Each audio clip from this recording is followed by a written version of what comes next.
আপনার ভবিষ্যৎ সবকিছু চিন্তা করে যে বাংলাদেশ ক্রিকেট বোর্ডের আমরা আপনি যদি দেখেন যে আমাদের 95% কিন্তু ফাইন্যান্স কিন্তু আইসিসি থেকেই আসে। ওপেনার তামিম ইকবালের এক কথায় তোলপাড় পুরো ক্রীড়াঙ্গন।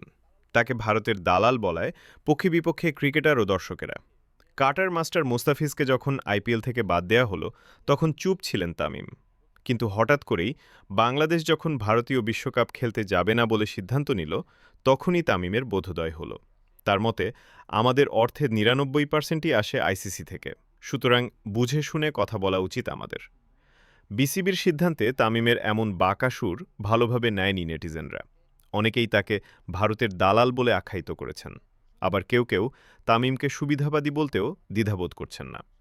সমাজ মাধ্যমে একটি পোস্ট ঘুরছে যেখানে দাবি করা হচ্ছে ২০২৪-এর ৩ আগস্ট তামিম ইকবাল শেখ হাসিনার সঙ্গে সাক্ষাৎ করতে গণভবনে গিয়েছিলেন।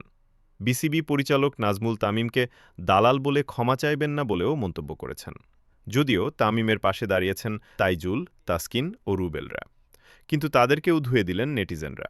মন্তব্যের ঘরে গালিগালাজ আর নেগেটিভ মন্তব্যে ভরপুর অন্তর্জাল। তামিমের মন্তব্যের একটি ফটো কার্ড সামাজিক যোগাযোগ মাধ্যমে শেয়ার করে বিসিবি পরিচালক এম নাজমুল ইসলাম পরীক্ষিত ভারতীয় দালাল বলে ইঙ্গিতপূর্ণ মন্তব্য করেন। পরে আরেকটি পোস্টে তিনি দাবি করেন, দেশের জনগণের সেন্টিমেন্টের বাইরে গিয়ে ভারতের পক্ষে কথা বলেছেন বাংলাদেশের জার্সিতে ১৫,০০০ রান করা এক লেজেন্ডারি ক্রিকেটার। মন্তব্য আর পাল্টা মন্তব্যে তোলপাড় দেশীয় ক্রিকেট অঙ্গন।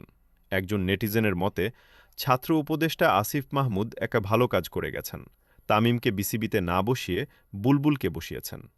আরেকজনের মন্তব্য, মোস্তাফিজের সাথে হওয়া অন্যায় নিয়ে এরা প্রতিবাদ করেনি, অথচ প্রতিবাদ করতে হয় দেশের বিরুদ্ধে কিছু বললে।